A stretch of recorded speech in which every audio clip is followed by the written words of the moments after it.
Hi, how are you? Today we're going to see how to send money from Canada to the United Kingdom using Remitly. This process is going to be simple. What we're going to do is log into our Remitly account, and here, where we see this little flag, we're going to select the United Kingdom, okay? And we're going to choose the country. So once we've selected it, we'll click here where it says send money. You need to create your Remitly account. Here, you'll set the amount you want to send. In this case, I entered 200. Here, we'll see that the person will receive this amount in the currency of the United Kingdom. We're going to click on continue.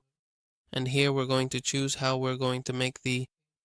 Alright, how are we going to send the money to them? How are we going to get the money to them? Here, for example, we're going to choose this option. And here we select the bank.